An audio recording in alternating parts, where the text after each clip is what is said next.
En el aeropuerto Adolfo Suárez Madrid-Barajas, resonó el familiar anuncio por megafonía. Era el aviso de que el vuelo IB 1245 con destino a Sevilla estaba a punto de despegar. Comprobé mecánicamente la tarjeta de embarque que me entregaba el último pasajero y esbocé una leve sonrisa. Cuando la puerta del avión se cerró, solté un suspiro de alivio. Otro vuelo había concluido sin incidentes. Mi nombre es Sofía Rodríguez. Tengo 32 años y soy personal de tierra del aeropuerto. Hubo un tiempo en que también fui azafata, surcando cielos desconocidos. Pero hace 7 años, yo misma corté mis alas. Elegí un trabajo estable en tierra para cuidar mejor de mi pequeña familia, apoyar la exitosa carrera de mi marido y atender a mi suegra enferma. Mi suegra, la señora Carmen, llevaba varios años postrada en cama. 7 años. No es un tiempo largo, pero fue suficiente para devorar los sueños de mi juventud, suficiente para transformar a una joven enérgica y amante de la vida en una mujer que solo conocía el trabajo, la casa, su hijo y su suegra. Creía que mi sacrificio valía la pena. Confiaba en que estaba construyendo un hogar sólido, un pilar firme para que mi marido, Javier Díaz, pudiera dedicarse a su trabajo sin preocupaciones. Javier era director de ventas en una de las principales empresas de importación y exportación del país, un puesto que muchos envidiaban. Cada vez que ascendía, cada vez que cerraba un gran contrato, yo me sentía tan feliz y orgullosa como si fuera mi propio logro. Nuestro hijo, Hugo, tiene 5 años. Un niño listo y adorable, el lazo que nos unía y mi felicidad infinita. Así la vida transcurría, tranquila pero, al mismo tiempo, monótona. Hasta que llegó la tarde de aquel fatídico día. Sofía, ven un momento. Era Laura, una compañera de mi equipo. Era muy curiosa, pero de buen corazón. Me hacía señas desde un rincón de la sala de descanso. Su expresión denotaba cierta lástima y apuro. ¿Qué pasa, Laura?, pregunté sin dejar de ordenar un fajo de documentos. Laura dudó un instante y luego me tendió su móvil. Este es tu marido, ¿verdad? En la pantalla había una foto bastante nítida. Sentí como si el corazón se me cayera a los pies. El hombre de la foto tenía una figura familiar, una sonrisa radiante y familiar. Era, sin duda, mi marido, Javier. Estaba en la terraza de un lujoso hotel junto al mar, rodeando con el brazo la cintura de una mujer joven y hermosa. Ella apoyaba tiernamente la cabeza en su hombro, sonriendo con una dulzura melosa. De fondo se veían el mar azul, palmeras y una deslumbrante luz dorada. Gran Canaria. Reconocí el paisaje al instante. Me dijo que se iba de viaje de negocios a Barcelona. Mi voz salió seca y rota, y sentí un nudo amargo en la garganta. Laura me miró con cara de disculpa. Lo siento, Sofía. Mi sobrina trabaja en ese hotel. Me mandó la foto para preguntarme si lo conocía, porque su cara le sonaba. No quería creerlo, pero... No necesitó terminar la frase. Todo era demasiado evidente. Javier me había mentido. No había ningún viaje de negocios a Barcelona. Estaba disfrutando de unas vacaciones con otra mujer 1000 veces más joven y hermosa que yo. La foto fue como una daga clavada en mi corazón. El dolor me impedía respirar. 7 años de matrimonio. ¿Era este engaño descarado el pago por 7 años de sacrificio y dedicación? Tratando de mantener la compostura, le di las gracias a Laura y regresé a mi puesto tambaleándome. Tenía la mente en blanco, aturdida. Intenté recordar las extrañas señales recientes. Las llamadas que atendía a toda prisa en el balcón. Su irritabilidad inexplicable cada vez que le preguntaba dónde iba o qué hacía. Las retiradas de dinero de nuestra cuenta conjunta sin una justificación clara. Me había estado engañando a mí misma. Me había esforzado en creer que era por el trabajo, por el estrés. Pero no, todo era una excusa para ocultar esta horrible verdad. Tenía otra mujer. Durante los últimos 7 años, yo había vivido en una obra de teatro dirigida por él. Yo era la esposa abnegada, la nuera devota, la madre que lo daba todo por su hijo. Y él, el marido exitoso, el hijo ejemplar. Pero a mis espaldas era un mentiroso y un traidor. Su sonrisa, sus susurros de amor, sus gestos tiernos hacia mí, todo era falso. Permanecí sentada, inmóvil, en medio del bullicio del aeropuerto. Pero en mis oídos solo escuchaba el sonido de mi corazón haciéndose añicos. Lágrimas calientes y saladas rodaron por mis mejillas. Me sentí tan estúpida, tan digna de lástima. El mundo que había construido con todas mis fuerzas se estaba desmoronando ante mis ojos. Inconscientemente, conduje hasta casa. El camino familiar que recorría cada día me pareció extrañamente desconocido. La casa que compartíamos, el lugar que consideraba mi refugio, se me apareció como una fría jaula dorada. Al entrar me envolvió un silencio asfixiante. Solo el tic-tac del reloj de la pared y la respiración dificultosa de mi suegra desde su habitación rompían la quietud.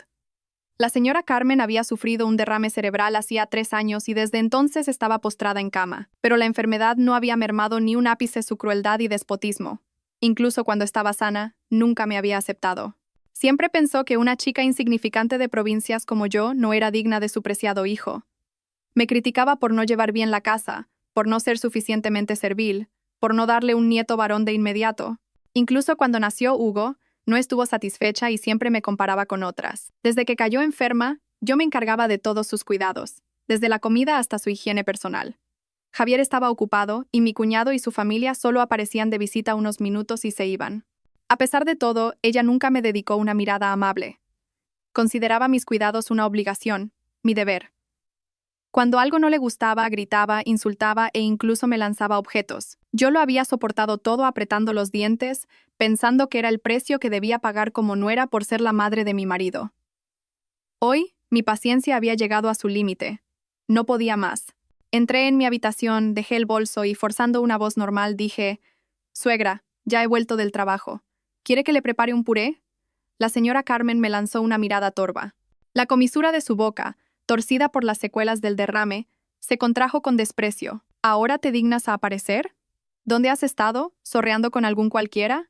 ¿Es que quieres matarme de hambre y de sed a esta vieja?». Sus palabras, afiladas como cuchillas, ahondaron la herida de mi corazón. Apreté los puños con fuerza, clavándome las uñas en la piel. Normalmente lo habría dejado pasar en silencio, pero hoy no. «¿Por qué dice eso?». «No he estado de juerga. Vengo de trabajar. Con el dinero que gano pagamos las facturas de esta casa y sus medicinas. ¿No es así?». La señora Carmen, sorprendida por mi rebeldía, abrió los ojos como platos. «Vaya, vaya, qué insolente te has vuelto. ¿Te crees alguien por traer 4 duros a casa? Si no fuera por mi hijo, estarías mendigando en la calle. ¿Cómo te atreves?». No respondí más. Salí de la habitación. No quería discutir con una enferma, pero la rabia que sentía en el pecho estaba a punto de estallar. Fui a nuestro dormitorio, cerré la puerta de un portazo y rompí a llorar desconsoladamente. Lloré por mi estupidez, por mi juventud desperdiciada, por la traición del hombre al que había amado con todo mi ser y por la crueldad de la suegra a la que había cuidado con esmero. En mi desesperación, busqué mi único salvavidas.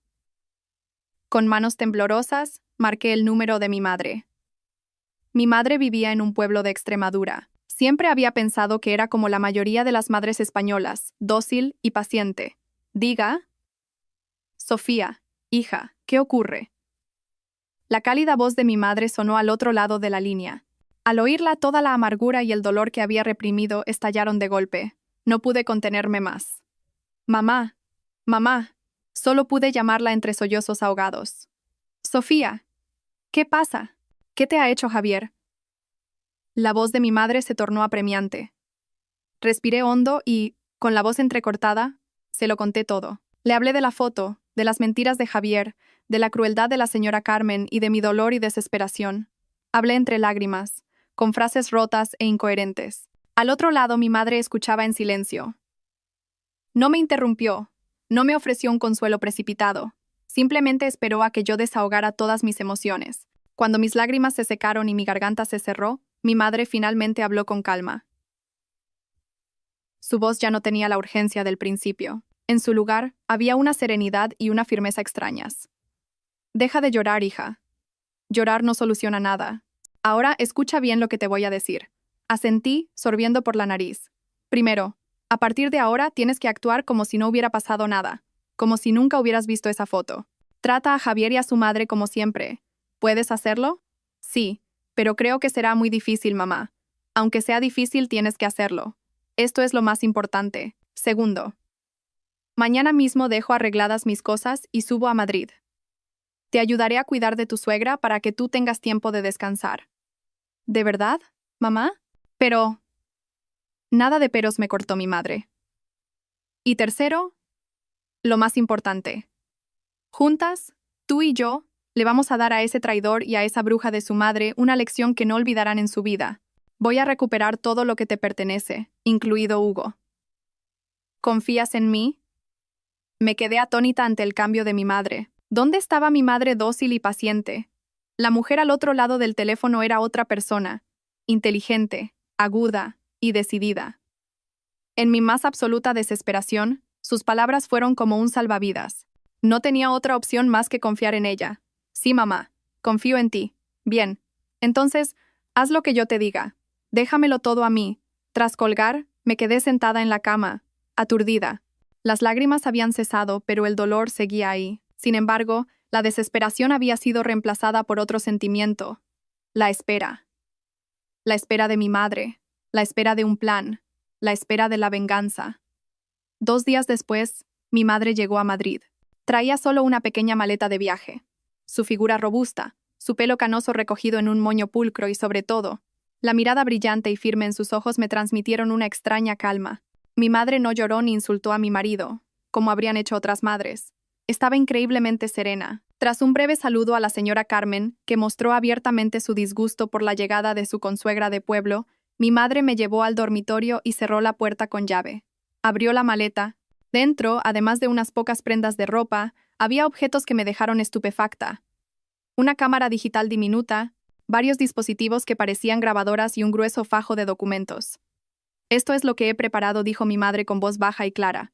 Me mostró la cámara. Es una microcámara. Instálala en los rincones menos visibles del salón y de la habitación de Carmen. Graba audio y video. Necesitamos pruebas de cómo te trata esa mujer. Luego sacó el fajo de documentos. A medida que pasaba las páginas, mi mundo volvió a tambalearse. Eran fotos de Javier. No solo con una mujer, sino con varias a lo largo de los últimos años. Había una que parecía universitaria, otra con un aire sofisticado y glamuroso. Comían juntos, iban al cine, e incluso entraban y salían de hoteles. «Mamá, ¿cuándo y cómo?» «Te ha sorprendido, ¿verdad?» Mi madre me miró directamente a los ojos. Sospechaba de Javier desde hace mucho tiempo. La intuición de una madre nunca falla. Hace un año contraté a alguien para que lo investigara.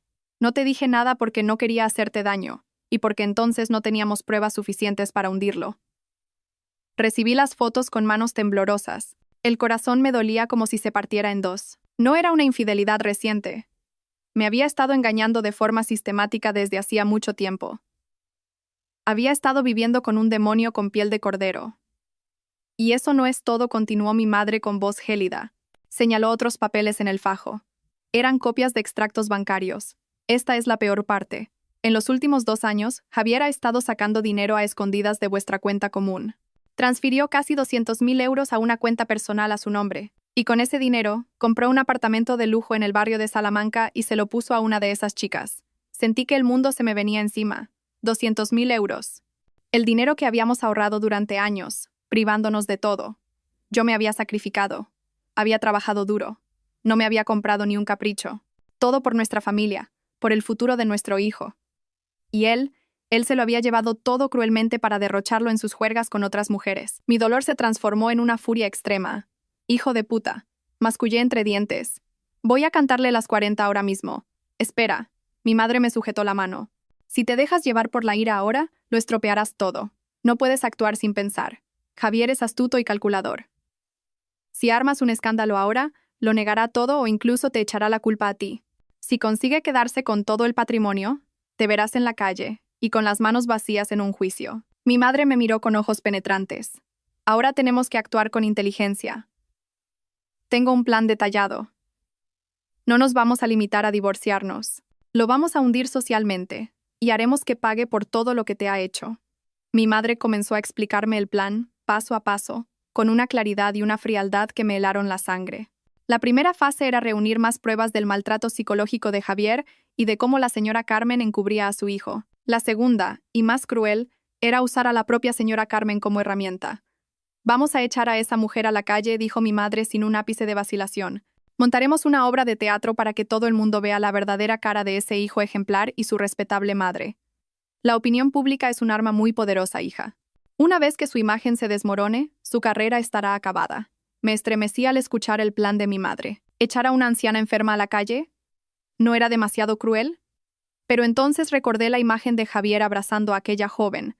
Recordé mi dinero, fruto de mi sudor, malgastado por él. La poca compasión que quedaba en mí se extinguió, consumida por el odio. Él y su madre habían sido mucho más crueles conmigo. No merecían ninguna piedad. Haré lo que dices, mamá, dije con voz firme. Haré que se arrepienta. Mi madre asintió satisfecha. Bien pensado, hija mía. A partir de este momento, ya no eres una esposa débil. Eres una madre que lucha por su hijo, por su honor y por su futuro. Sé fuerte. Esa noche, acostada junto a mi madre, no pude dormir. El plan daba vueltas en mi cabeza sin cesar. La guerra estaba a punto de empezar. Una guerra sin cuartel. Y yo, que había sido la víctima, ahora estaba lista para convertirme en una guerrera. A la mañana siguiente, empecé a ejecutar la primera fase del plan de mi madre. Teníamos que legitimar su presencia en casa de forma natural, para que Javier y su madre no sospecharan nada. Mientras Javier se preparaba para ir a trabajar, abordé el tema con cautela. Cariño, dije, forzando una voz débil y vacilante, últimamente no me encuentro muy bien. Supongo que es por el exceso de trabajo. Y cuidar de tu madre yo sola se me hace un poco cuesta arriba. ¿Qué te parece si le digo a mi madre que suba del pueblo unos días?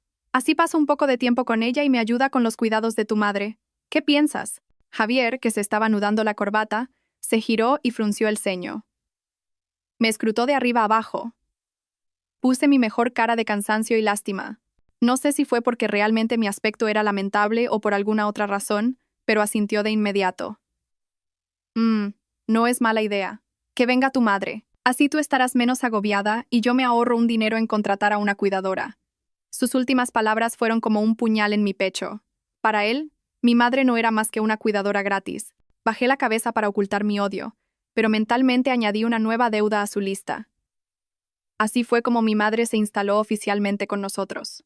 Javier no sospechó nada. Al contrario, pareció aliviado de librarse de parte de la carga de cuidar a su anciana madre. No tenía ni idea de que la presencia de mi madre era el principio de su fin. Desde el primer día, mi madre se puso manos a la obra. Se comportó como una mujer de pueblo, sencilla, de pocas palabras y muy trabajadora. Mientras Javier estaba en el trabajo, instaló con destreza las 2 microcámaras que había traído. Una, escondida detrás de una maceta en una esquina, apuntaba directamente al sofá donde la señora Carmen solía sentarse a ver la televisión. La otra la colocó hábilmente encima del armario de la habitación de Carmen, con una vista panorámica del cuarto. Todo se hizo sin dejar rastro, a la perfección. Desde que llegó mi madre, mi vida se alivió considerablemente. Ella se hizo cargo de los cuidados de la señora Carmen. Le preparaba purés nutritivos y se los daba pacientemente, cucharada a cucharada. Mantenía la habitación limpia y con buen olor. Cada noche le masajeaba los brazos y las piernas. Mi madre hacía todo esto en silencio y con esmero, en marcado contraste con la actitud arisca y exigente de Carmen. Y, tal como mi madre había previsto, la señora Carmen no agradeció en absoluto sus cuidados. Al contrario, se volvió aún más arrogante y tiránica. Probablemente pensaba que mi madre, al igual que yo, era alguien que debía someterse a sus órdenes. «Oye, consuegra, este puré está salado. ¿Es que me quieres matar?» La señora Carmen lanzó el plato de puré que mi madre había tardado horas en preparar. El puré caliente se derramó por el suelo, salpicando incluso las manos de mi madre. Mi madre, sin decir una palabra, limpió el suelo en silencio con una bayeta y volvió a la cocina a preparar otro puré. «¿Por qué andas así?» «Pareces una tortuga. Ven a ayudarme a ir al baño o me lo hago encima. ¿Por qué me pones esta ropa tan oscura?» «Da mala suerte. ¿Estás deseando que me muera? ¡Cámbiame ahora mismo!»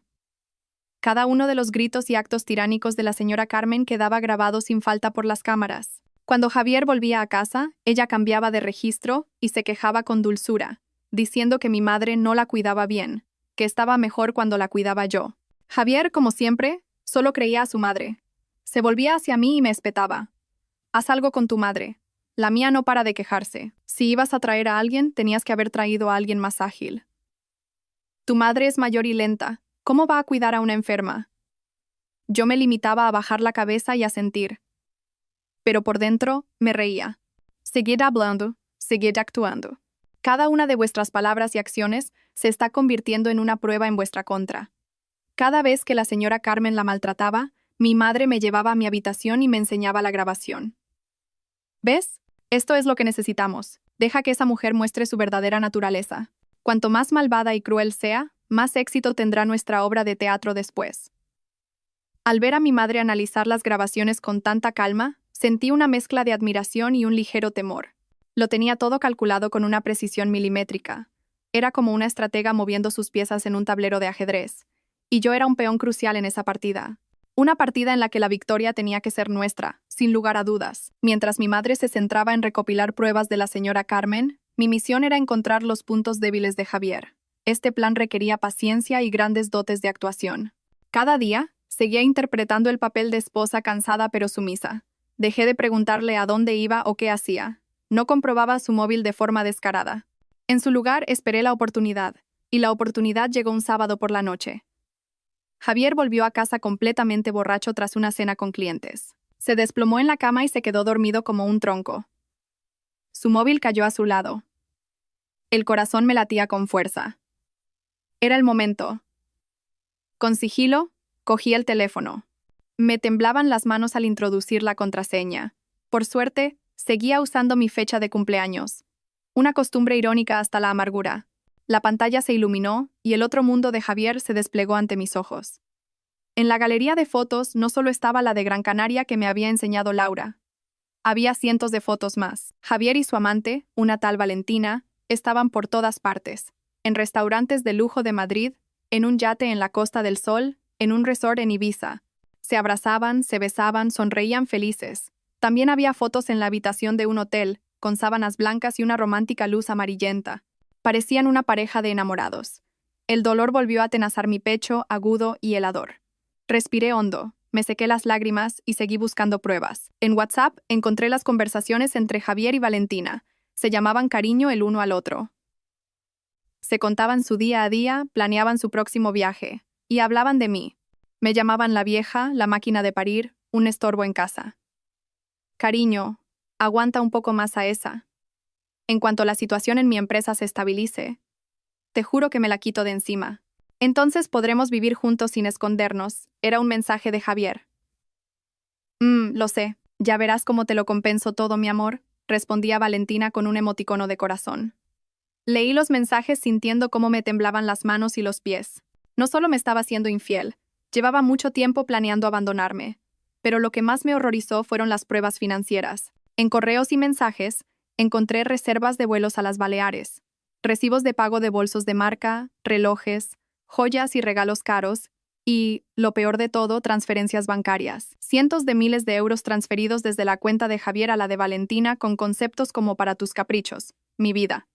Sentí que se me helaba la sangre. Era mi dinero. El dinero de mi sangre y mi sudor.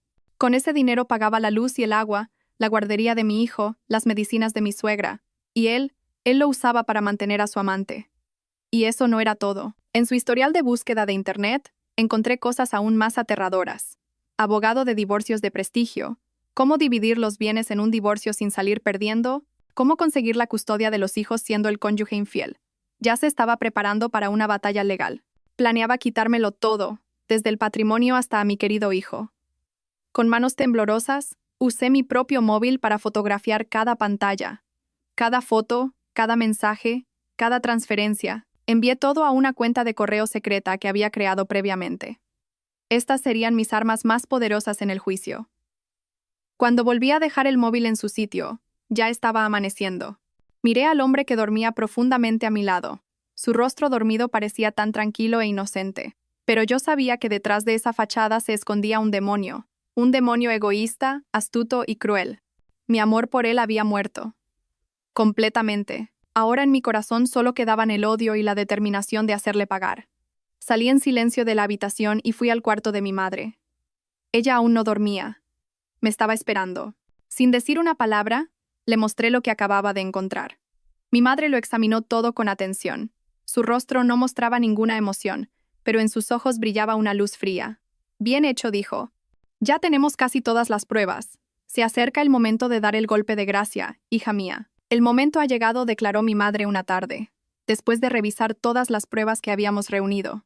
Su voz era tranquila pero llena de autoridad, y esa fuerza me hizo sentir que un poder similar surgía dentro de mí. Mañana empezamos la función.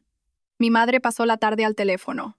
No sabía con quién hablaba, pero oí de pasada nombres de periodistas y de personas influyentes en redes sociales. Mi madre, a quien yo creía confinada toda su vida a la cocina de su pueblo, tenía contactos que yo ni siquiera podía imaginar. Estaba moviendo todos sus hilos para preparar el mayor escenario posible para su hija.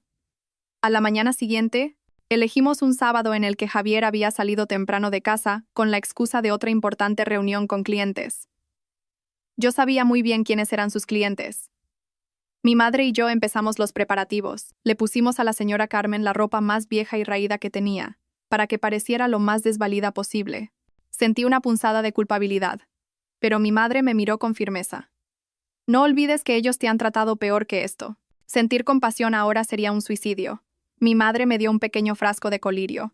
Úsalo si lo necesitas, aunque creo que tus lágrimas serán de verdad. Sentamos a la señora Carmen en su silla de ruedas y le mentimos, diciéndole que íbamos a dar un paseo para que le diera un poco el aire. Ella parecía de mal humor, pero no se opuso. Probablemente estaba harta de estar encerrada tanto tiempo. Mi madre llamó a un taxi adaptado. Nos dirigimos directamente al corazón de Madrid, a la Gran Vía. Al ser fin de semana, estaba especialmente abarrotada de gente. Cuando el taxi se detuvo, el corazón empezó a latirme con fuerza. Tenía miedo. Miedo de las miradas de la gente. Miedo de no tener el valor de interpretar mi papel a la perfección. Mi madre me apretó la mano con fuerza. Su calor y su confianza se transmitieron a mí. No tengas miedo, hija. Piensa en Hugo. Piensa en vuestro futuro. Estás haciendo lo correcto. Empujamos la silla de ruedas de la señora Carmen hasta el lugar más visible de la acera. Mi madre se retiró, mezclándose entre la gente, preparada para grabar un video desde la distancia. Ahora el escenario era mío. Respiré hondo. Dejé que afloraran toda la amargura y el dolor que había reprimido durante tanto tiempo. No necesité el colirio de mi madre. Lágrimas calientes empezaron a rodar por mis mejillas. Me dejé caer junto a la silla de ruedas, me cubrí la cara con las manos y rompí a llorar. Al principio fue un sollozo ahogado, pero poco a poco se convirtió en un lamento lastimero y desesperado. La gente empezó a fijarse. Algunos curiosos se detuvieron. «Señora, ¿le ocurre algo?», preguntó una mujer de mediana edad. Levanté mi rostro bañado en lágrimas y empecé la actuación. Mi voz temblaba y se entrecortaba. «Por favor, ayúdennos. Mi marido nos ha abandonado». Empecé a desahogarme. Conté cómo había tenido que renunciar a mi carrera para cuidar de mi suegra postrada en cama. Conté cómo mi marido, un exitoso directivo, me era infiel y se gastaba todo nuestro dinero con su amante. Conté cómo no se preocupaba en absoluto por su madre anciana y enferma, dejándome toda la carga a mí. Hablé de mi agotamiento, de mis dificultades, de mi desesperación por no tener ni para pagar las medicinas de mi suegra. Se ha ido con una mujer joven y guapa. Dice que mi suegra es una carga. Me dijo que si no podía cuidarla, que la abandonara en la calle. ¿Qué hago ahora? Yo también soy una mujer. También quiero que me quieran. ¿Por qué la vida es tan injusta conmigo?, grité, suplicando con desesperación. Cada palabra que pronunciaba era una parte de la verdad, aderezada con mi dolor y mi rabia. No era una actuación. Simplemente estaba vomitando todo lo que había soportado. Mi historia despertó la compasión de la gente. La multitud crecía por momentos. Los murmullos y los cuchicheos se intensificaron.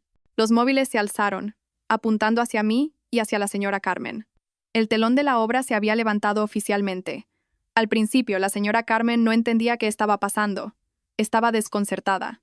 Al oír mis lamentos y ver a la multitud rodeándola, se dio cuenta de que era el centro de atención. En lugar de permanecer en silencio, su naturaleza arrogante y cruel volvió a aflorar. Pensó que estaba calumniando a su hijo de oro. «Tú, cállate la boca de una vez», gritó la señora Carmen. Su boca torcida parecía aún más malévola. «Mentirosa, más que mentirosa. ¿Cómo te atreves a difamar a tu marido? Mi hijo es un hombre bueno y de éxito. Jamás abandonaría a su madre». La multitud, que me compadecía, enmudeció un instante y luego volvió a alborotarse. Las palabras de la señora Carmen fueron como echar leña al fuego. «Señora, su nuera lo está pasando fatal. ¿Cómo puede insultarla así?», dijo un hombre mayor. «Al fin y al cabo la está cuidando a usted». La señora Carmen lo fulminó con la mirada. «¿Y usted qué sabe para meterse donde no le llaman? Es su obligación cuidarme. Sin mi hijo, ésta se moriría de hambre. Que mi hijo se busque a otra mujer es una suerte para ella. Y encima se queja, la inútil, por no saber retener a su marido». «Dios mío, oíd lo que dice esta suegra», exclamó una joven. «No solo defiende la infidelidad de su hijo, sino que dice que es una suerte para su nuera. Es increíble».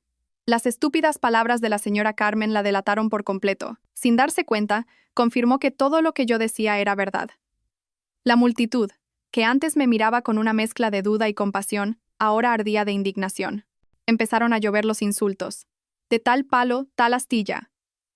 El hijo es un cabrón y la madre una bruja. Pobre nuera. Menudo infierno de familia política. Grabad, grabad. Hay que subir la cara de esta gentuza a internet para que todo el mundo lo sepa. Los móviles se dirigieron hacia nosotras como si fueran armas. Los flashes no dejaban de saltar. La señora Carmen, cada vez más furiosa, gritaba e insultaba sin parar, soltando las palabras más venenosas. Me insultó a mí, a la multitud y a toda mi familia. Cada palabra que salía de su boca no hacía más que empañar aún más su imagen y la de Javier. Yo seguí interpretando mi papel. Me limité a sentarme allí, llorando, frágil y desvalida, dejando que la ira de la multitud y la estupidez de la señora Carmen hicieran el resto. A lo lejos, mi madre grababa toda la escena. Y no solo grababa. Envió el video al instante a sus amigos periodistas. En cuestión de minutos, nuestra obra de teatro dejó de ser un espectáculo callejero. Empezó a aparecer en foros y portales de noticias con titulares sensacionalistas. Impactante. Nuera se derrumba en plena calle con su suegra paralítica. Mi marido, un alto directivo, nos ha abandonado por su amante. Indignación. La increíble respuesta de una suegra. La infidelidad de mi hijo es una suerte para mi nuera. Las redes estallan. La verdadera cara de un marido basura y una suegra diabólica sacude internet. El video se propagó a una velocidad vertiginosa. En solo una hora, se había compartido miles de veces y tenía decenas de miles de comentarios. Mi cara, la cara de la señora Carmen y, la que los internautas no tardaron en encontrar, la cara de Javier, estaban por todas partes. Javier, el exitoso directivo, se convirtió en un instante en el marido basura más odiado y maldecido de todo el país. Cuando consideró que habíamos llegado al punto álgido, mi madre me hizo una señal. Ayudé a levantarse a la señora Carmen, agotada de tanto gritar. Cogimos otro taxi y abandonamos rápidamente el escenario. Sentada en el coche, viendo a la gente que seguía debatiendo acaloradamente y las luces de los móviles que no se apagaban, supe que habíamos triunfado. La tormenta mediática había comenzado, y esa tormenta pronto arrasaría con todo lo que Javier poseía. La tormenta mediática alcanzó a Javier más rápido de lo que yo había imaginado. En ese momento, estaba en la sala business del aeropuerto, a punto de embarcar en otro viaje de negocios a la Costa Brava con su amante. Probablemente estaría tomando un café, mirando tranquilamente su móvil, fantaseando con las vacaciones que le esperaban. Y entonces, lo vio. Un amigo le envió un enlace a la noticia con un mensaje. «Oye, ¿esta no es tu mujer? ¿Qué coño está pasando?» Puedo imaginar la cara de Javier en ese momento. Su expresión relajada transformándose en asombro, luego en palidez y, finalmente, en una furia extrema. Vio mi imagen llorando, la de su madre en la silla de ruedas y su propia cara siendo vilipendiada por todas partes. Leyó los comentarios, las maldiciones e insultos dirigidos a él y a su familia. Las vacaciones se cancelaron de inmediato. Javier salió corriendo del aeropuerto, cogió un taxi y se dirigió a casa como un loco. No me llamó ni una sola vez. Querría enfrentarse a mí cara a cara. Cuando Javier entró en casa de un portazo, mi madre y yo estábamos tomando el té tranquilamente en el salón. La señora Carmen, a la que le habíamos dado un calmante, dormía en su habitación. En cuanto me vio, Javier rugió como una bestia herida. «Sofía, ¿pero qué coño has hecho?» Corrió hacia mí y levantó la mano para abofetearme. Mi madre se levantó de un salto y se interpuso. «Javier, cálmate. Si tienes algo que decir, dilo tranquilamente, pero no levantes la mano. Apártese. Esto es un asunto entre mi mujer y yo». Javier empujó a mi madre, pero afortunadamente ella mantuvo el equilibrio. Me señaló directamente a la cara con los ojos inyectados en sangre por la rabia. «¿Qué es lo que quieres? ¿Quieres arruinarme, verdad? ¿Por qué has hecho esto?» Actué según el guión que mi madre me había indicado. Me encogí, fingiendo un miedo extremo. Yo solo saqué a tu madre a dar un paseo. La gente me vio llorar y me preguntó qué pasaba, y yo solo conté la verdad. ¿La verdad? Javier soltó una risa sarcástica. La verdad es que lo has hecho a propósito para humillarme a mí y a toda mi familia. Mira, todo el mundo me está insultando. Mi carrera, mi reputación. Todo está destrozado por tu culpa. No lo hice a propósito. Tú me engañaste y nos abandonaste. ¿No es esa la verdad?, dije con voz queda, entre sollozos. Las lágrimas volvieron a brotar. Javier se quedó sin palabras. No podía negar esa verdad. Justo en ese momento, se oyó un ruido en la habitación de la señora Carmen. Probablemente se había despertado con la discusión. Salió al salón empujando ella misma su silla de ruedas. Al ver a Javier, empezó a llorar y a quejarse como si hubiera visto a su salvador. «Javier, has venido. Menos mal, tienes que defenderme. Tu mujer me ha llevado a la calle y me ha humillado delante de todo el mundo. Esa víbora quiere matarnos». Javier se giró hacia su madre. La rabia volvió a apoderarse de él. «Mamá, todavía sigues con esas. Si no hubieras dicho todas esas estupideces, las cosas no habrían llegado a este punto. ¿Quién te mandó ponerte a defender que tu hijo tuviera una amante delante de toda esa gente?» La señora Carmen, que no esperaba ser reprendida por su hijo, se quedó helada. Yo solo quería protegerte. Eres mi hijo, tengo que defenderte a ti. ¿A quién si no? ¿Protegerme? Me has hundido, mamá. ¿Y ahora qué? Seguro que en la empresa se enteran, me despedirán y lo perderé todo. Todo por tu culpa. Al ser acusada tan brutalmente por su hijo, la señora Carmen también se enfureció. ¿Y ahora me echas la culpa a mí? Desagradecido. ¿Quién te ha tapado siempre todas tus mierdas? ¿Quién te ayudó a arreglar lo de Elena? Si no fuera por mí, estarías en la cárcel. ¿Cómo te atreves a hablarme así? Cállate, gritó Javier horrorizado. Esa breve pero intensa conversación quedó grabada íntegramente en la pequeña grabadora que mi madre había encendido disimuladamente y colocado sobre la mesa del salón. Elena, la primera mujer de Javier. ¿Qué le había pasado? Las palabras de la señora Carmen revelaban un secreto mucho más terrible que una infidelidad. Mi madre y yo nos miramos. Acabábamos de conseguir una prueba más valiosa que el oro. En su ira, Javier y su madre habían cavado su propia tumba. Javier se dio cuenta de su error. Dejó de discutir con su madre e intentó desquitarse conmigo, pero fue en vano. Yo me limité a llorar y mi madre me protegió. Finalmente, dio un puñetazo a la pared, se encerró en el dormitorio y cerró la puerta de un portazo. Esa noche, toda la casa quedó sumida en una tensión y un silencio asfixiantes. Pero en la habitación de mi madre y mía, ardía la llama de una nueva esperanza. Teníamos en nuestras manos la carta definitiva para acabar con Javier. La tormenta en las redes sociales fue solo el principio. El verdadero ataque, el que cortaría la fuente de ingresos de Javier, lo lanzamos mi madre y yo a la mañana siguiente. No le dimos tiempo a reaccionar. Mi madre, curtida en 1000 batallas, redactó cuidadosamente una carta anónima. La carta, lejos de usar un tono insultante o malicioso, estaba escrita desde la perspectiva de un tercero indignado por el suceso, de forma muy objetiva y educada. Fue enviada a los correos corporativos de la Junta Directiva y del Departamento de Recursos Humanos de la empresa de Javier. El contenido describía detalladamente el incidente de la Gran Vía, subrayando que Javier, como director de ventas y cara visible de la empresa, había cometido actos inmorales y violado las leyes de matrimonio y familia. Pero eso no era todo. Mi madre adjuntó hábilmente las pruebas más contundentes que teníamos. Las fotos de Javier y Valentina juntos, ordenadas cronológicamente para demostrar que su relación era de larga duración. Los recibos y extractos bancarios que demostraban los cuantiosos gastos en su amante. Y el golpe de gracia. Mi madre marcó en rojo los gastos que Javier había justificado como comidas con clientes o viajes de negocios, pero que en realidad habían sido para mantener a su amante. Estaba malversando fondos de la empresa de forma sutil, abusando de su cargo. La carta terminaba con una pregunta retórica. Un directivo con una vida privada tan disoluta, con una moralidad tan cuestionable y con un comportamiento tan deshonesto, ¿es digno de representar la imagen y los intereses de una gran corporación? Enviamos el correo desde un cibercafé para no dejar rastro. Inmediatamente después, el móvil de Javier empezó a sonar sin parar. Estaba encerrado en su habitación. Podía oír su voz alterada, dando explicaciones y excusas por teléfono. Pero ya era demasiado tarde. Por la tarde, la empresa de Javier emitió un comunicado interno. Había sido suspendido de su cargo de forma indefinida mientras se investigaban las acusaciones. La imagen de directivo competente y prometedor que tanto se había esforzado en construir se había derrumbado por completo. Al mismo tiempo, la amante, Valentina, también empezó a pagar las consecuencias.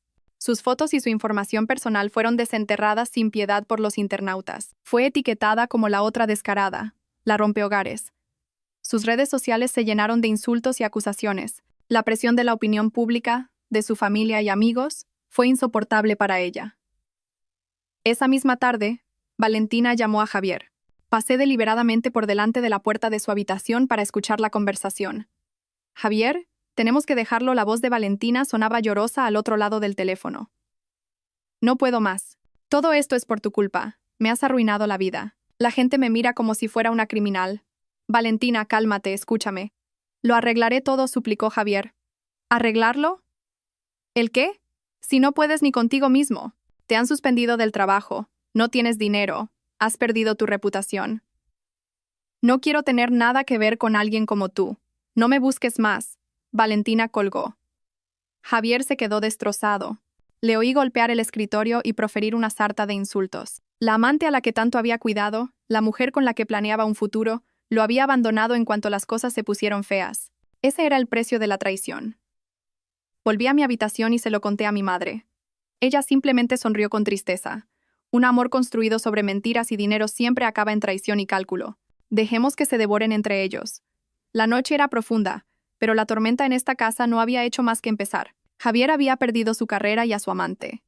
Ahora solo le quedaba el odio, y sin duda buscaría la forma de vengarse. Teníamos que prepararnos para la siguiente batalla. En cuestión de días, habiéndolo perdido todo, Javier se convirtió en una bestia salvaje. Ya no mantenía su fachada de hombre sofisticado y tranquilo. Volcó toda su ira y su frustración sobre mí. Todo es por tu culpa. Me has arruinado la vida. Me gruñía cada vez que nos cruzábamos. ¿Crees que has ganado? No te saldrás con la tuya. Ya no me ponía la mano encima, probablemente por miedo a mi madre o a que yo consiguiera más pruebas. En su lugar, me torturaba y acosaba verbalmente. Me llamaba arpía, desagradecida. Me maldecía, diciendo que nunca sería feliz. Pero ya esperábamos todo esto. Mi madre me había ordenado mantener un silencio absoluto. Ni enfrentarme a él, ni discutir. Mi silencio lo enfurecía aún más. Y al no poder hacerme nada, recurrió a la táctica más ruin. Una mañana, mientras me preparaba para ir a trabajar, 2 policías uniformados aparecieron en la puerta. Me informaron de que habían recibido una denuncia ciudadana por maltrato y tortura a una anciana enferma. El denunciante no era otro que Javier. Me quedé sin palabras. No podía creer que fuera tan descarado. Él, que había abandonado a su propia madre, ahora me acusaba a mí. Javier estaba de pie detrás de los 2 policías, mirándome con una expresión de triunfo. Creía que me tenía acorralada. Intentaba usar la ley para vengarse de mí y manchar mi reputación. Pero se equivocaba. Mi madre y yo estábamos preparadas para esta situación. Pasen, por favor. Agentes, dijo mi madre con calma. Estamos dispuestas a colaborar plenamente para esclarecer los hechos. Cuando los policías se sentaron, mi madre empezó a explicar. No estaba nerviosa en absoluto. Sacó una tablet y reprodujo los videos que las cámaras ocultas habían grabado. Agentes, estas son las pruebas de cómo mi hija ha cuidado de su suegra y cómo ha respondido ella. En la pantalla aparecieron imágenes nítidas. Yo dándole el puré pacientemente a la señora Carmen, cucharada a cucharada, mientras ella no paraba de insultarme. Yo limpiando la comida que ella había derramado a propósito. Mi madre dándole un masaje mientras ella no dejaba de lanzarle pullas. Los policías negaban con la cabeza mientras veían los videos. Y eso no es todo, continuó mi madre. El señor Díaz afirma que mi hija ha agredido a su madre. Pues bien, vean este video. Mi madre puso otro video. Se veía a la señora Carmen intentando coger el mando de la televisión de la mesita, perdiendo el equilibrio y cayéndose de la silla de ruedas. Justo en ese momento, yo salía corriendo de la cocina para ayudarla a levantarse. No había nadie más en la habitación. Se había caído sola. La cara de Javier se volvió cenicienta. Tartamudeó. No, no es verdad. Ha manipulado los videos. Me ha tendido una trampa. Uno de los policías se giró hacia Javier y le dijo con voz severa: Señor Díaz, analizaremos estos videos. Pero por lo que hemos visto, su denuncia no tiene ningún fundamento. Acusar falsamente a alguien es un delito. Le sugiero que reflexione sobre sus actos. Los 2 policías se fueron, dejando a Javier de pie en medio del salón, completamente destrozado. Su venganza había fracasado estrepitosamente. Lejos de perjudicarme, se había retratado a sí mismo como un calumniador despreciable. Esa noche no gritó más.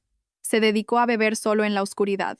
Su agresividad se había transformado en frustración y desesperación. Había perdido, humillantemente. Pero la guerra aún no había terminado. Quedaba el último secreto. La terrible verdad que estábamos a punto de desvelar. Tras el fracaso de su intento de denuncia falsa, Javier se volvió aún más peligroso. Ya no gritaba, pero su silencio era más aterrador. Nos miraba a mi madre y a mí con un odio que parecía capaz de devorarnos en cualquier momento. Un par de veces volvió borracho a casa y destrozó algunos objetos, murmurando amenazas. Sintiendo que la situación se volvía cada vez más violenta, mi madre y yo, junto con un abogado, solicitamos una orden de alejamiento de emergencia al juzgado. La solicitud incluía la grabación de la discusión de Javier con su madre, fotos de los muebles rotos y mi declaración sobre sus amenazas. El juzgado aceptó la solicitud rápidamente. A Javier se le prohibió acercarse a menos de 100 metros de mí, de mi hijo y de nuestra casa. Al mismo tiempo, para evitar que siguiera desviando patrimonio, mi abogado solicitó al juzgado una orden de embargo de todos los bienes a nombre de Javier, cuentas bancarias e inmuebles, hasta que se resolviera el divorcio. Javier recibió la orden judicial en casa. La leyó. Su rostro se puso blanco y sus manos empezaron a temblar. Lo habían echado de su propia casa y le habían bloqueado todas sus vías financieras. Estaba realmente en un callejón sin salida. Cuando Javier recogió sus cosas en silencio para irse, no me miró, pero pude sentir el odio extremo en sus ojos. Cuando la puerta se cerró de un portazo, por fin pude soltar un suspiro de alivio. Por fin mi madre, mi hijo y yo tendríamos un poco de paz. Pero justo cuando pensaba que podía tomarme un respiro, una llamada inesperada me arrastró a una tormenta aún mayor. Diga, ¿es usted Sofía Rodríguez? Una voz de mujer joven, vagamente familiar, sonó al otro lado de la línea. Sí, soy yo. ¿Quién es? Soy Valentina. Valentina, la amante de Javier. El corazón me dio un vuelco. ¿Para qué me llamaba? ¿Para burlarse de mí? ¿Para provocarme? ¿Qué quieres? Mi voz era fría como el hielo. Por favor, no cuelgues. La voz de Valentina sonó apremiante. No te llamo para pelear. Te llamo porque quiero ayudarte. Tengo algo que creo que te va a ser muy útil. Guardé un silencio escéptico. Valentina continuó con voz temblorosa. Javier. Es un demonio. Fui una estúpida por creerle. Después de lo que tú destapaste, vino a buscarme, me amenazó y me exigió dinero. Me dijo que si no hacía lo que él decía, no me dejaría en paz. Tengo mucho miedo, Sofía.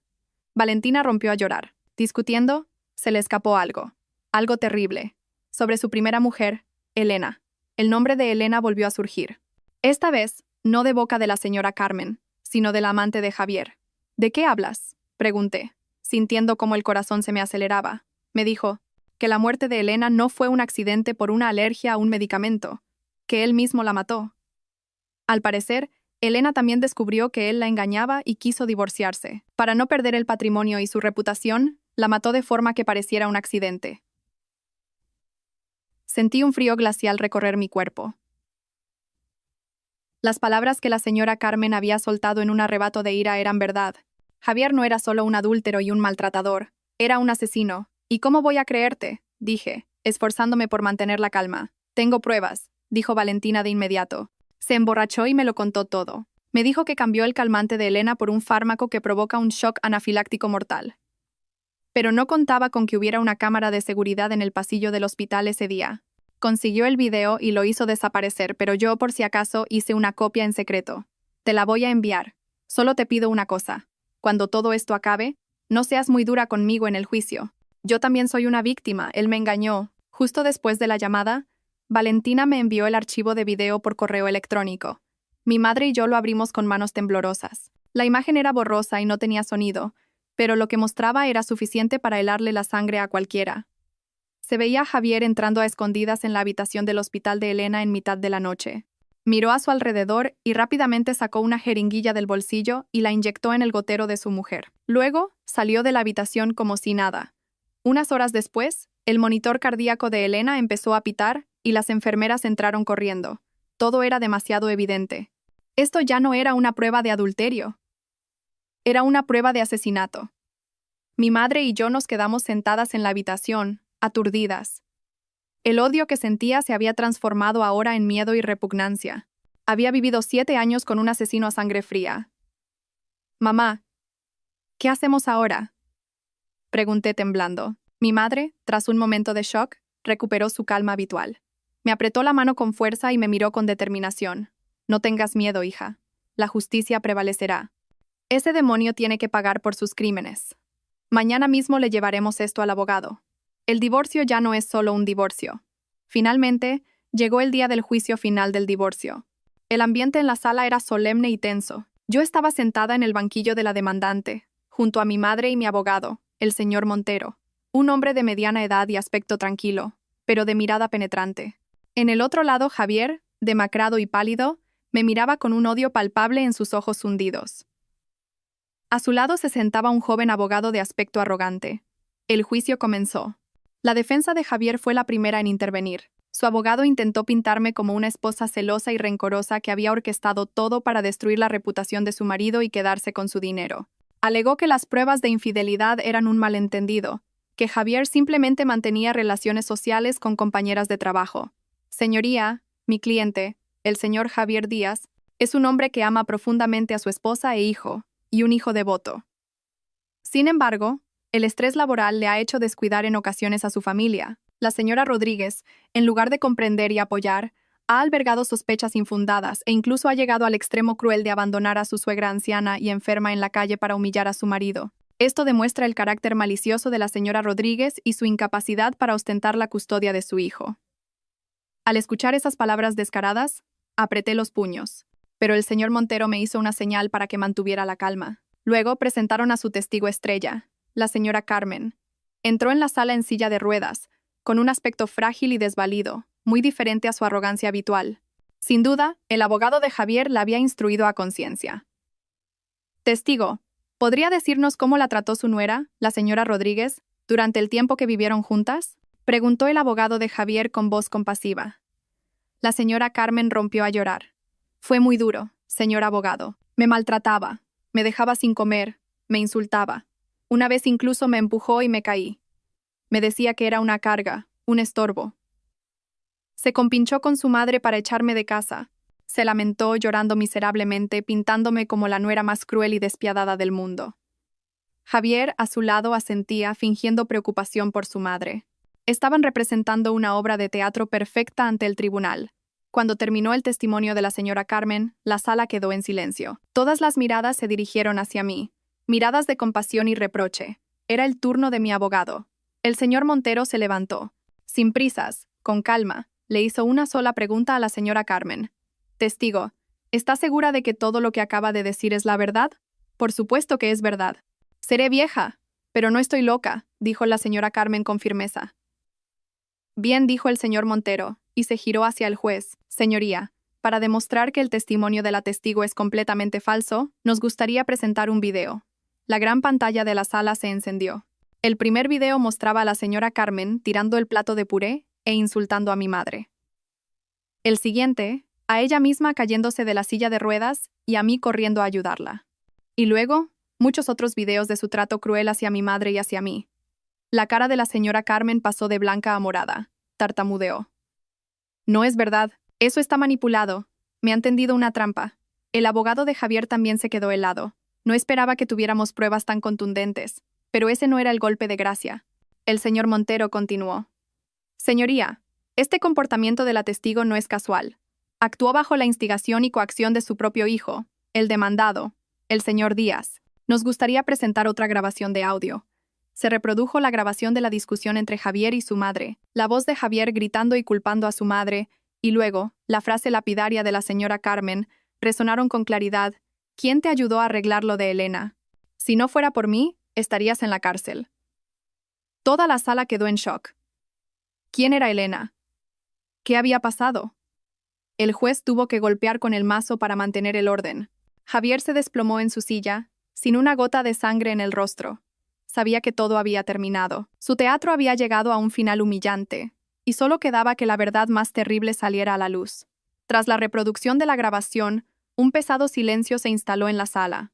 Todas las miradas se clavaron en Javier y la señora Carmen, que temblaban, pálidos como la cera. El juez, con expresión severa, miró fijamente a Javier y preguntó: «Demandado, ¿quién es la persona llamada Elena mencionada en la grabación y qué relación tiene con usted?» Javier, con la cabeza gacha, guardó silencio. El sudor le corría a raudales. Su abogado se levantó apresuradamente para intentar salvar la situación. «Señoría, esas fueron solo palabras dichas en un momento de ira. Sin validez legal. Este asunto no tiene relación con el presente caso de divorcio». ¿Que no tiene relación?, intervino mi abogado, el señor Montero, cortando al joven letrado con firmeza. «Señoría, nosotros creemos que tiene mucha relación. Demuestra la verdadera naturaleza del demandado, un hombre capaz de cualquier cosa para conseguir sus fines, sin el menor escrúpulo. El señor Montero me miró y asintió, dándome la señal. Respiré hondo, tratando de calmar mi corazón desbocado. Era el momento decisivo. Señoría, la voz del señor Montero resonó en toda la sala. La persona mencionada, Elena, cuyo nombre completo es Elena Sánchez, era la primera esposa del demandado, el señor Javier Díaz. Oficialmente, se concluyó que falleció hace 5 años a causa de un shock anafiláctico tras la administración de un medicamento. Se consideró un trágico accidente. Pero, ¿es esa la verdad? El señor Montero hizo una pausa dramática, elevando la tensión al máximo. Hoy hemos traído la última prueba. Una prueba que destapará todas las mentiras y maldades del demandado. Con su permiso, señoría, nos gustaría proyectar un vídeo. El juez asintió. La gran pantalla se encendió de nuevo. Esta vez no era una escena doméstica, sino una borrosa grabación de una cámara de seguridad, con la fecha y hora de hacía 5 años en una esquina. Toda la sala contuvo la respiración. El vídeo mostraba el pasillo vacío de un hospital en plena noche. La puerta de una habitación se abrió y Javier entró a hurtadillas. Hace 5 años era más joven, pero su mirada ya estaba cargada de astucia. Miró a su alrededor y se acercó a la cama donde dormía una mujer. Sin duda, era Elena. Sacó una pequeña jeringuilla del bolsillo e inyectó rápidamente su contenido en el gotero que colgaba junto a la cabecera de la paciente. Su acción fue decidida y fría. Una vez hecho, salió de la habitación tranquilamente, como si nada hubiera pasado. El video se detuvo ahí, pero el silencio en la sala fue más aterrador que una explosión. Todos estaban horrorizados. La señora Carmen miró a su hijo con los ojos desorbitados y se desmayó en su silla de ruedas. Javier se derrumbó por completo. Miró la pantalla, atónito, con el rostro desfigurado por el espanto. Jamás habría imaginado que la prueba de su crimen, que creía enterrada para siempre, sería proyectada ante todo el mundo. «No, es falso, todo es falso», gritó de repente Javier como un loco. Se levantó de un salto y me señaló. «¡Es ella! Me ha tendido una trampa. Quiere matarme. Esa mujer es el diablo». Perdió el control e intentó abalanzarse sobre mí. Pero los guardias del tribunal lo redujeron de inmediato. Los gritos y maldiciones de Javier resonaron en la sala. «Orden. Saquen al demandado de la sala». El juez golpeó con fuerza el mazo. Mientras lo sacaban a rastras, Javier no dejaba de patalear y gritar. Su teatro, el de marido exitoso e hijo devoto, había terminado con la imagen de un asesino enloquecido. Toda la verdad había salido a la luz y, aunque tarde, la justicia por fin empezaba a brillar. Después de que sacaran a Javier y se llevaran a la señora Carmen para recibir atención médica, el juicio se reanudó tras una breve pausa. El aire seguía cargado por la terrible verdad recién revelada, pero la tensión había disminuido. El abogado de Javier, con el rostro ceniciento, ya no fue capaz de articular ninguna defensa. Todas las pruebas eran demasiado abrumadoras. Cualquier palabra era inútil. El juez, tras deliberar con el jurado, se levantó para leer la sentencia final. Su voz, firme y clara, resonó en el silencio absoluto de la sala. Tras examinar la totalidad del expediente, las pruebas presentadas y todas las circunstancias del proceso, este tribunal considera probado que el demandado, Javier Díaz, ha cometido actos de maltrato psicológico contra la demandante, Sofía Rodríguez, y de incumplimiento de sus deberes de sustento hacia su madre, Carmen García, constituyendo una grave violación de las leyes de matrimonio y familia. Dichos actos han causado un profundo daño moral y físico a la demandante, siendo la causa principal de la ruptura de la relación matrimonial. El juez hizo una pausa y me miró directamente. El tribunal estima la demanda de divorcio de la demandante, Sofía Rodríguez. El matrimonio entre Sofía Rodríguez y Javier Díaz queda oficialmente disuelto a día de hoy. Al oír esas palabras solté un suspiro de alivio. Por fin era libre. El juez continuó. En cuanto a la custodia del hijo, considerando la falta de integridad moral y el comportamiento inadecuado del demandado, se le considera incapacitado y sin condiciones para criar a un menor. Por lo tanto, el tribunal otorga la custodia del menor, Hugo Díaz, a la demandante, Sofía Rodríguez, hasta que alcance la mayoría de edad. El demandado, Javier Díaz, tendrá la obligación de pagar una pensión alimenticia mensual conforme a la ley. Las lágrimas rodaron por mis mejillas, pero esta vez eran de felicidad. Podría quedarme con mi hijo. En cuanto a los bienes gananciales, considerando la grave culpa del demandado durante el matrimonio y la contribución de la demandante a la formación y mantenimiento del patrimonio, el tribunal decreta la siguiente división. La demandante, Sofía Rodríguez, recibirá el 70% del valor total de los bienes gananciales, incluyendo la plena propiedad del domicilio conyugal y los depósitos bancarios correspondientes. El demandado, Javier Díaz, recibirá el 30% restante. Además, se condena al demandado, Javier Díaz, a pagar a la demandante la cantidad de 300.000 euros en concepto de indemnización por daños morales. Mi madre y yo nos miramos, sin poder ocultar nuestra alegría. No solo habíamos ganado de forma aplastante. La justicia estaba de nuestro lado.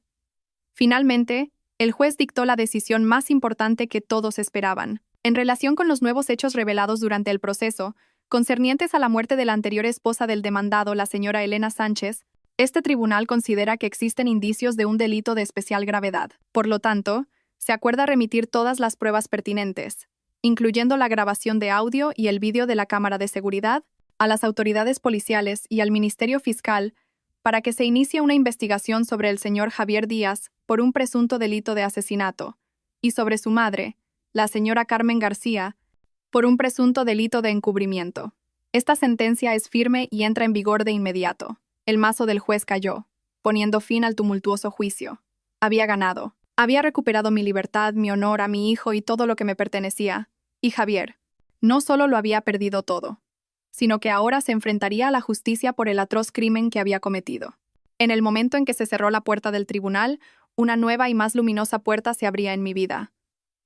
Al salir del juzgado, el cielo de Madrid estaba increíblemente claro y azul.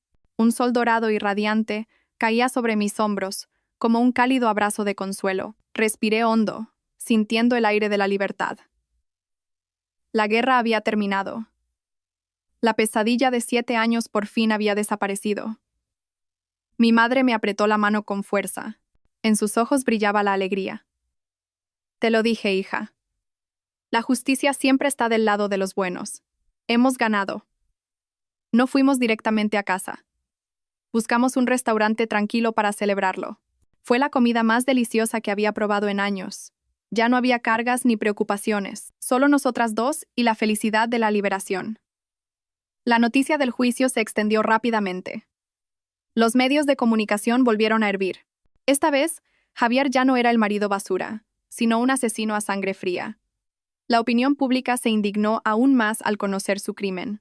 Su antigua empresa emitió un comunicado despidiéndolo oficialmente y declarando que no tolerarían ningún acto que violara la ley y la moral. Todas las puertas parecían cerrarse para Javier. Mientras tanto, ocurrió algo inesperado. La señora Carmen, al despertar en el hospital y enterarse de la sentencia del tribunal y de que ella también podía ser acusada de encubrimiento, hizo algo que nadie esperaba. Para salvarse a sí misma, contactó voluntariamente a la policía y presentó una declaración incriminando a su propio hijo por la muerte de Elena. Contó con todo detalle cómo le había ayudado a Javier a crear una coartada y a limpiar la escena. Lo hizo todo con la esperanza de obtener la clemencia de la ley. El sagrado amor maternal se hizo añicos por el egoísmo y el miedo.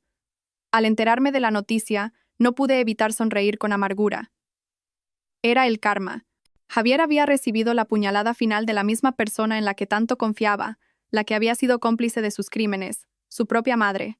Ese fue probablemente el castigo más amargo para él. Unos días después, volví a mi rutina. Mis compañeros del aeropuerto me miraban de otra manera. Había curiosidad, compasión, pero sobre todo, respeto. Laura vino corriendo y me abrazó con fuerza. Sofía, eres increíble. Estoy muy orgullosa de ti. Así es como tenemos que ser las mujeres, fuertes. Sonreí. Ya no era la débil y sumisa Sofía del pasado. Había mudado la piel. La terrible tormenta no me había derribado. Al contrario, me había hecho más fuerte y resistente. Estaba lista para empezar una nueva vida. Una vida solo para mí, para mi hijo y para los días tranquilos que nos esperaban. La vida sin Javier y la señora Carmen era extrañamente tranquila. En casa ya no había un ambiente tenso y asfixiante, ni pullas ni críticas. En su lugar, la risa cristalina de Hugo y nuestras cálidas cenas llenaban el espacio. Pasaba más tiempo con mi hijo. Lo llevaba al parque, le leía un cuento cada noche. Al verlo dormirse con una sonrisa en los labios, supe que todos mis sacrificios y mi lucha habían valido la pena. En el trabajo, una vez que las aguas se calmaron, mis superiores empezaron a valorar de nuevo mi capacidad y dedicación. Reconocieron mi profesionalidad y compostura, incluso en medio de la tormenta. Unos meses después del juicio, surgió una oportunidad inesperada. Quedó vacante el puesto de jefa del Departamento de Servicios de Tierra y me propusieron como candidata. Gracias a mis años de experiencia y a mi reciente y destacado desempeño, fui nombrada oficialmente. Pasé de ser una simple empleada a ser directiva. No fue solo un ascenso, fue un reconocimiento y una reafirmación de mi propio valor, que había perdido durante tanto tiempo. Mi vida empezó a encauzarse en una nueva, estable y brillante órbita. Pensé que a partir de ahora me dedicaría a volcar todo mi amor en mi hijo y a cuidar de mi madre anciana. Ya no creía en el amor y no tenía el valor de abrir mi corazón a ningún hombre. La herida que Javier me había dejado era demasiado profunda. Pero la vida siempre tiene giros inesperados. Conocí a Marcos en una reunión interdepartamental en el aeropuerto. Era el jefe del equipo de seguridad, un hombre de unos 35 años, alto, de complexión fuerte y con un aspecto bondadoso. Lo que más me impresionó fue su sonrisa cálida y su mirada sincera. En la reunión, cuando expuse algunos problemas en la colaboración entre departamentos, algunos se mostraron incómodos, pero Marcos escuchó con mucha atención. No solo estuvo de acuerdo con mis propuestas, sino que ofreció soluciones muy razonables desde la perspectiva de la seguridad. Su tono de voz, tranquilo, respetuoso y constructivo, me causó una grata impresión. Después de la reunión, se acercó a hablar conmigo. «Hola, Sofía. Soy Marcos Moreno. Tu presentación ha sido muy impresionante. Gracias, sonreí un poco tímida. Tus aportaciones también han sido de gran ayuda. Hablamos un poco más sobre el trabajo». Descubrí que Marcos era una persona muy inteligente, comprensiva y responsable. A diferencia de Javier, que era todo fachada, Marcos transmitía una sensación de seguridad y fiabilidad. A partir de ese día, nos cruzamos de vez en cuando por el aeropuerto. Cada vez que nos veíamos, me saludaba con una sonrisa muy amable. A veces me traía un café caliente diciéndome: «Pareces cansada». Su atención, sutil y considerada, me reconfortaba. Nuestra relación se desarrolló de forma muy natural y lenta. Nunca me preguntó por mi pasado. Estaba segura de que había oído mi ruidosa historia, pero él simplemente permanecía a mi lado en silencio, escuchándome hablar del trabajo y de mi hijo. Me hablaba de su equipo de seguridad, de sus aficiones, como la lectura y el cuidado de las plantas. Un día, tomando un café después del trabajo, reuní el valor para preguntarle: «¿No tienes curiosidad por mi pasado?». Marcos me miró. Su mirada seguía siendo cálida. Creo que el pasado de una persona no define quién es en el presente. La Sofía que yo veo es una mujer fuerte, una madre excelente y una profesional competente. Para mí, eso es suficiente. Sus palabras hicieron que mi corazón se estremeciera. Por primera vez en años, me sentí verdaderamente reconocida y respetada. En mi corazón reseco, empezó a brotar un pequeño capullo de confianza y esperanza. Cuando pensaba que a partir de ahora solo habría días soleados, una nube negra inesperada volvió a aparecer. Mi madre, mi pilar inquebrantable, empezó a toser con frecuencia y a perder peso de forma alarmante. Al principio, ambas pensamos que era por el cambio de tiempo y la edad, pero como los síntomas no mejoraban, la llevé a hacerse un chequeo completo. En el momento en que tuve los resultados en la mano, sentí que el suelo se abría bajo mis pies. A mi madre le habían diagnosticado un cáncer de pulmón en fase inicial. Esa terrible enfermedad, que solo oía en las películas, ahora golpeaba a la persona que más quería en el mundo. Casi me desplomé en el pasillo del hospital. El miedo a perder a mi madre era 1000 veces mayor que el dolor que había sentido por la traición. Sin embargo, mi madre fue la más serena de las dos. Me cogió la mano y con su voz firme de siempre me dijo: «Está en fase inicial, no hay de qué asustarse, con lo que ha avanzado la medicina hoy en día. El cáncer ya no es una sentencia de muerte. Tu madre tiene que ver a su hija feliz y a Hugo casarse». Su optimismo me levantó. Me sequé las lágrimas y me prometí a mí misma ser fuerte. Mi madre había luchado por mí, ahora me tocaba a mí luchar por ella. Inmediatamente pedí unas vacaciones y organicé todo para poder dedicarme por completo al cuidado de mi madre. Busqué a los mejores médicos, investigué los tratamientos más novedosos. Le preparaba comidas nutritivas y paseábamos juntas todos los días para levantarle el ánimo. Mientras estábamos en el hospital, Marcos venía a vernos casi todos los días. No decía muchas palabras de consuelo vacías. Simplemente traía en silencio un termo de manzanilla caliente, un par de buenos libros o se sentaba a jugar al ajedrez con mi madre. También era muy bueno consolando a Hugo. Le explicaba que la abuela estaba un poco cansada, pero que pronto se pondría bien. Su presencia, silenciosa pero firme, fue un gran apoyo para las 3 generaciones de nuestra familia. Una tarde, estando a solas con mi madre en la habitación del hospital, De repente me cogió la mano y me contó algo que nunca antes había oído. ¿Sabes por qué te ayudé con tanta determinación cuando estabas mal por lo de Javier? Negué con la cabeza, porque no quería que siguieras los pasos de tu madre. Tu padre también fue un traidor. Me quedé en shock. Mi padre había muerto cuando yo era muy pequeña. En mi memoria, era un hombre cariñoso que adoraba a su mujer y a su hija. Mi madre sonrió con tristeza. Esa es la imagen que quería que recordaras de tu padre. Pero la verdad es que él también me fue infiel y me hizo sufrir mucho. En aquel entonces, yo también estuve a punto de rendirme, como tú, pero no lo hice por ti. Elegí el camino del silencio y la paciencia para darte una familia unida. Pero me equivoqué. Mi paciencia no me trajo la felicidad. Solo me hizo vivir en un tormento y no pude retener a quien quería irse. He vivido toda mi vida siendo débil y sumisa. Por eso, cuando te pasó a ti, me prometí que mi hija no cometería el mismo error. Tienes que vivir de otra manera. Tienes que ser fuerte y luchar por tu propia felicidad y tu dignidad.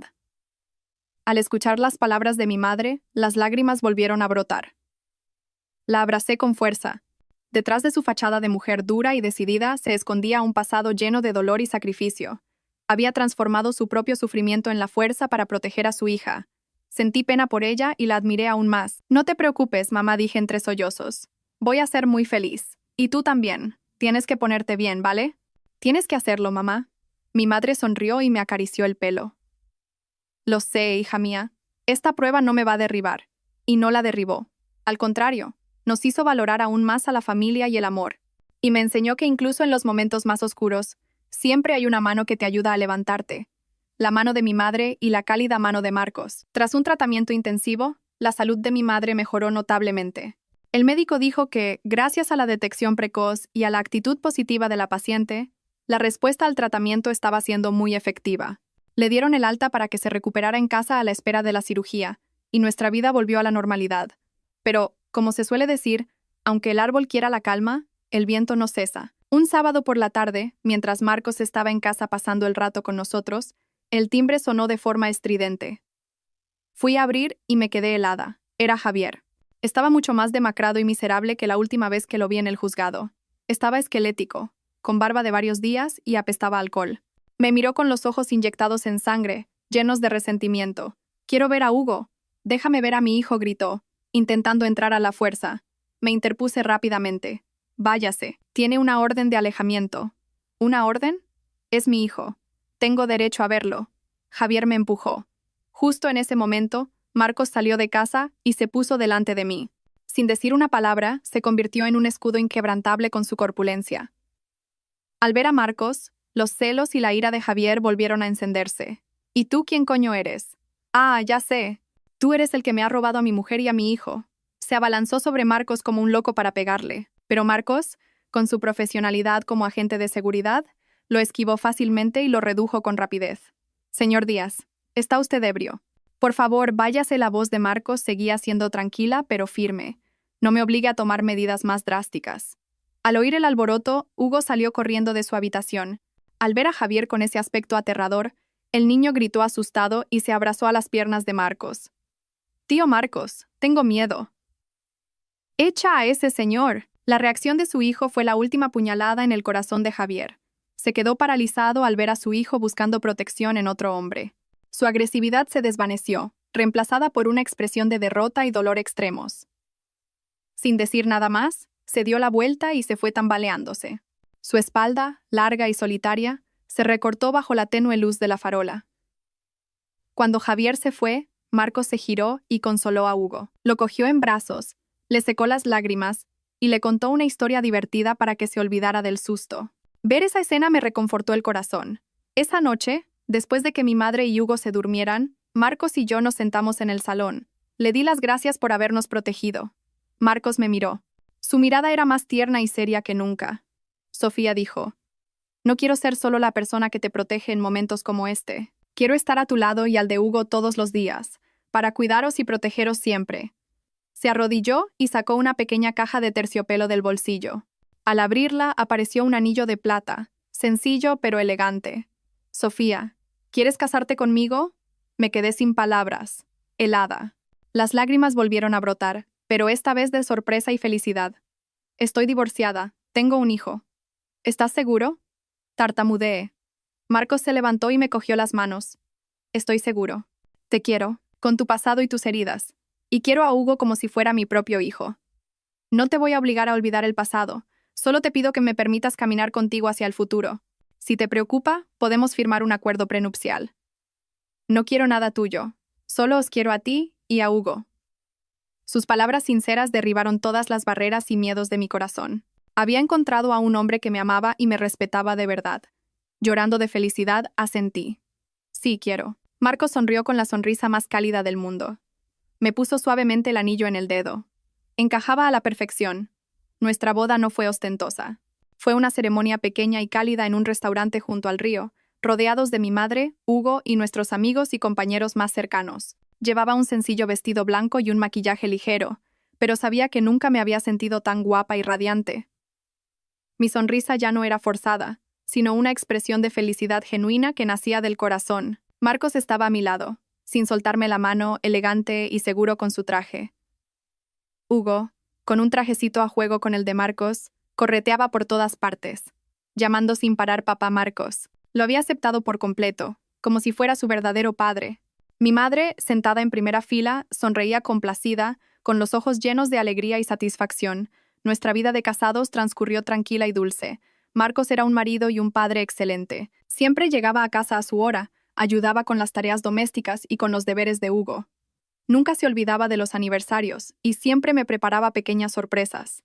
Respetaba mi trabajo, me escuchaba siempre y me daba consejos sinceros. Con él, sentía una paz y una seguridad absolutas. Hugo cada día quería más a su papá Marcos. Cada noche leían juntos y se reían. Marcos le enseñó a jugar al fútbol y a arreglar sus juguetes rotos. Llenó el vacío del amor paterno que el niño nunca había tenido. Mientras nuestra pequeña familia se sumía en la felicidad, de vez en cuando nos llegaban noticias de Javier y la señora Carmen. Javier, tras ser condenado, se derrumbó por completo. Se dio al alcohol y vivió como un vagabundo, sin trabajo. El poco dinero que le quedó de la división de bienes se lo gastó rápidamente en bebida. La señora Carmen recibió la condena que merecía por su delito de encubrimiento, pero lo más amargo para ella fue que, al salir de la cárcel, no tenía a dónde ir. Su hijo de oro, Javier, la abandonó en una residencia de ancianos de mala muerte, y no volvió a visitarla ni una sola vez. Pasó el resto de sus días en soledad y enfermedad, probablemente arrepintiéndose sin cesar de lo que había hecho. Cuando me enteré de su historia, ya no sentí ninguna satisfacción.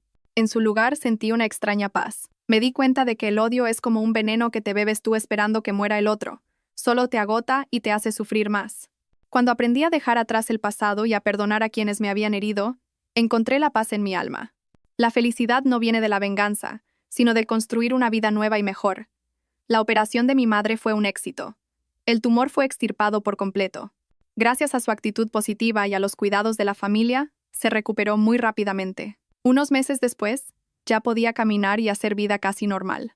Verla jugar felizmente con su nieto en el pequeño jardín que Marcos había cultivado, sentí que no podía pedir nada más. Una tarde soleada, toda la familia paseábamos por el parque. Marcos me llevaba de la mano con una mano y a Hugo a hombros con la otra. La risa alegre del niño se mezclaba con el sonido del viento y el susurro de las hojas, creando una sinfonía de paz. Gracias, le susurré a Marcos. ¿Por qué?, me preguntó él sonriendo. Por todo. Por haber llegado a mi vida, por quererme, por darnos una verdadera familia. Marcos se detuvo y se giró para mirarme.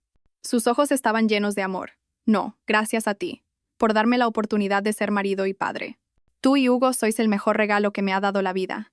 Se inclinó y me dio un beso suave pero cálido en los labios. Sobre sus hombros, Hugo gritó de alegría. Detrás, mi madre sonreía satisfecha. Mi vida había pasado por una terrible tormenta, y pensé que nunca podría volver a levantarme. Pero después de la lluvia, la tierra se endurece, y cuando la tormenta pasó, un arco iris deslumbrante y hermoso apareció. Había encontrado mi remanso de paz. Una familia llena de amor y risas. Me había convertido en una mujer segura, fuerte, que se quería a sí misma, y estaba dispuesta a aceptar todas las cosas buenas que le esperaban. Mi futuro estaba ahora abierto de par en par, lleno de luz.